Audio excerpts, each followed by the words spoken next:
Hey guys, it's Jessica. So a few months ago, I made a video called How to Advertise Your Online Tutoring Business, and you guys liked it. But I wanted to update that because there's always another way to get known, because if you tutor online in any capacity, people need to know about you. You don't have this big corporate business advertising you, and you may or may not be working for a school, but even if you are working in some other job, it's not their job to promote you, right? Most of the time it's not.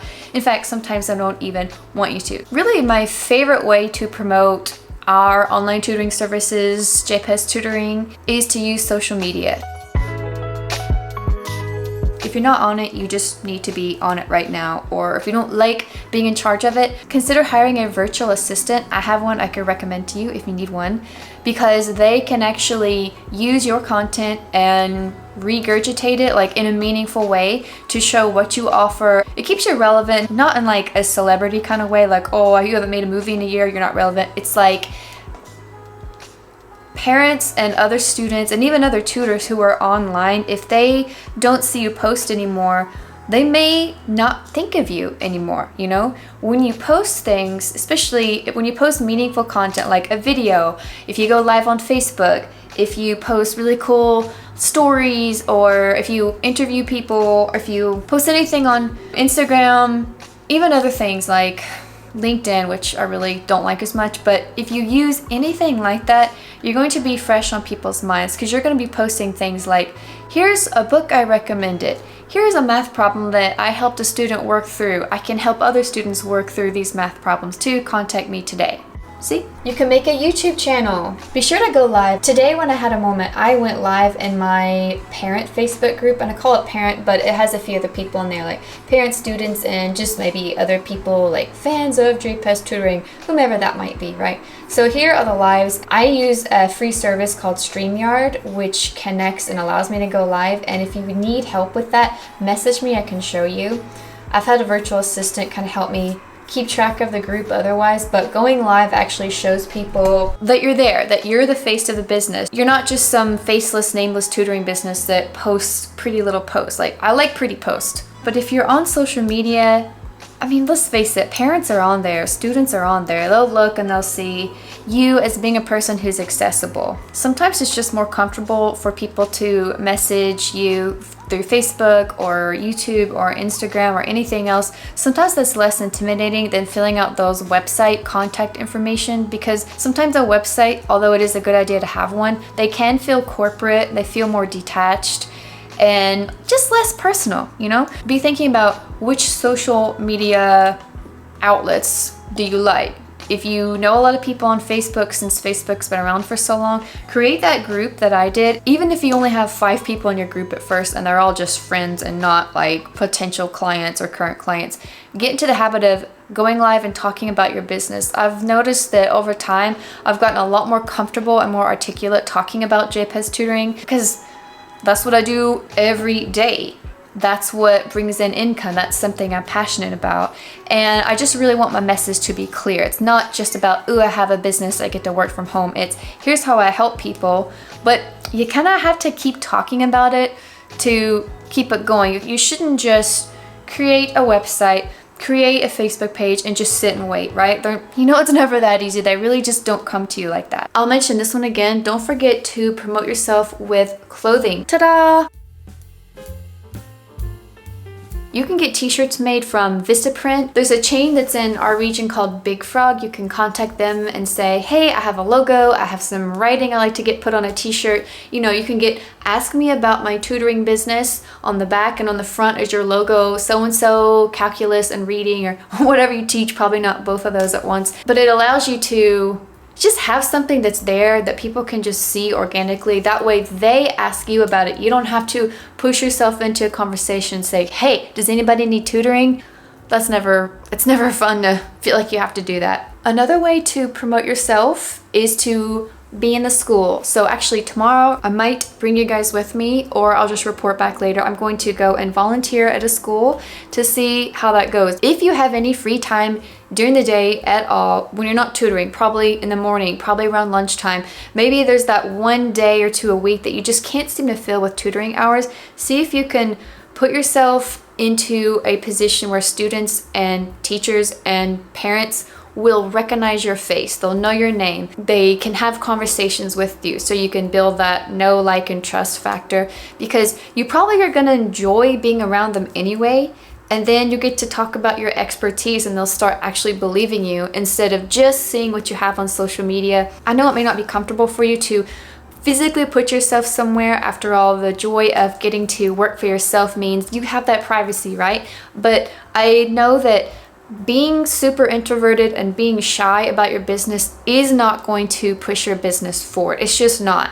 If you're okay with just 1 to 2 clients a week, then have at it, great. But if you're trying to grow and earn more money each year so you can have that independence and financial freedom, then you're gonna have to make yourself uncomfortable, but in a healthy way, you know, like trying new things uncomfortable, not like bad uncomfortable.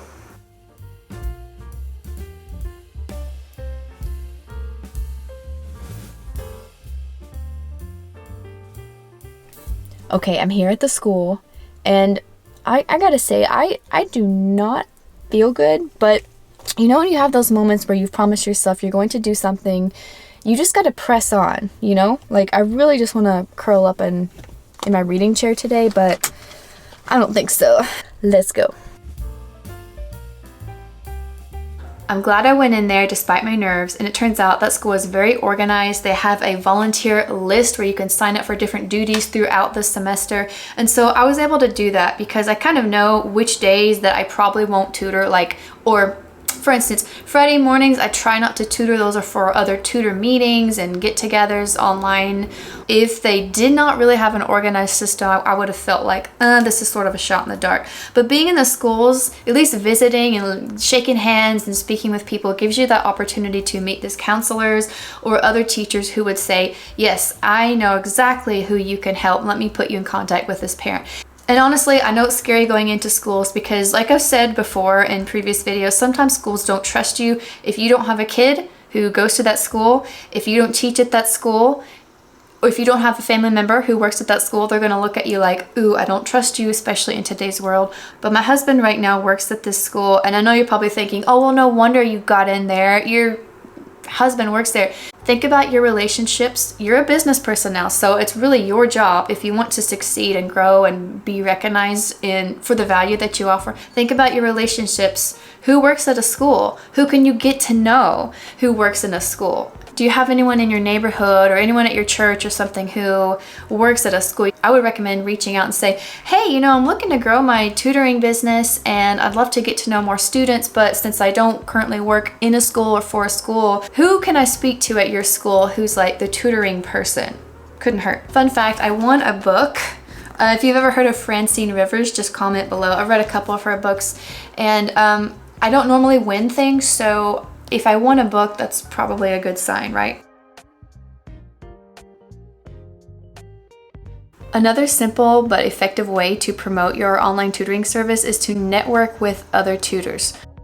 So network is one of those verbs that probably it gets overused, it's pretty general, so I'll just mention a couple things. One thing I do is I meet with other tutors once a week. This can look a few different ways. First of all, you might have a small group of online tutor pals that you know. Maybe you've met them online somehow, and you met them through some online course you guys took together, or you know them personally in your own community.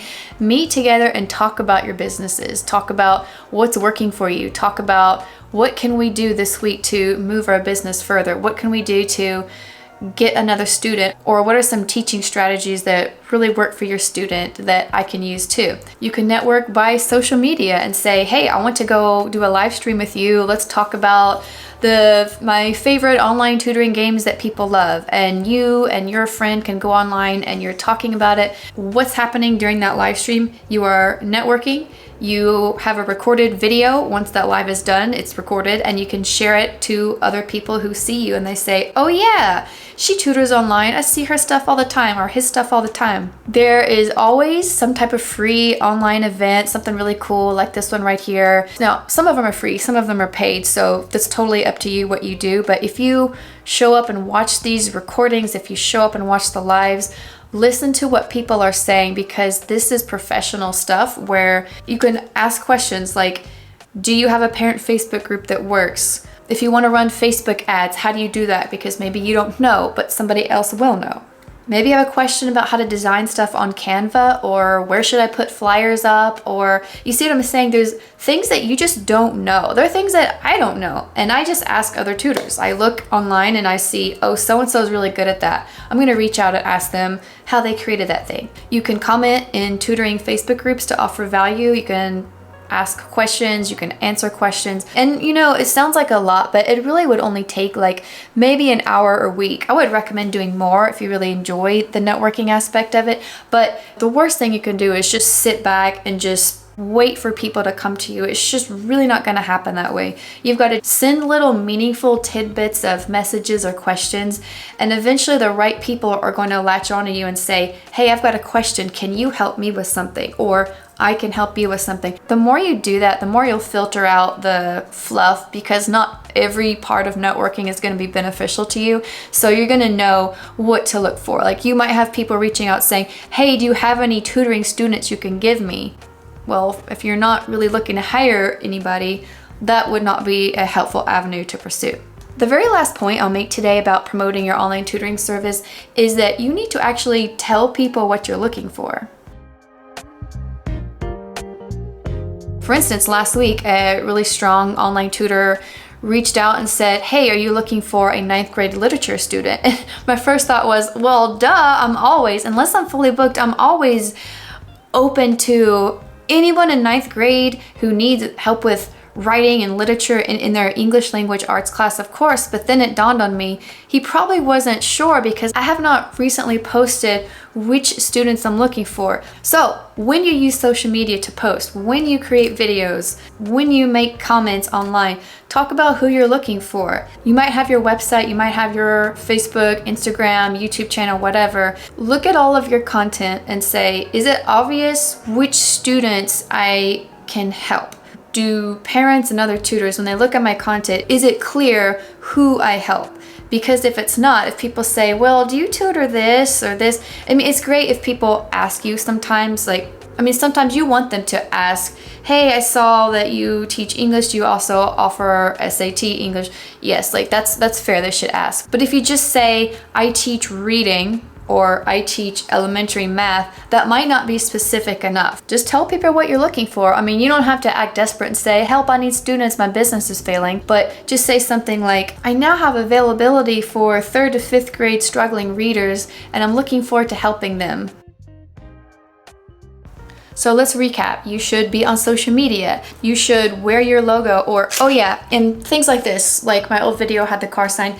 Little things like this don't cost much, but they can get noticed, so pretty easy. Try to plug in and volunteer at a school. I could create a whole other video. In fact, over time, I'll show you guys how that goes, and I'll share my experience whether or not volunteering is successful. Network with other tutors, because we all need friends in this business. We work online, so if networking doesn't bring you students, I would be really surprised. And even if it didn't for some reason, it's going to bring you friendships that help you and just fuel your energy and excitement for what you're doing. And then announce what type of student you're looking for. Make it obvious exactly who you help and why you help them.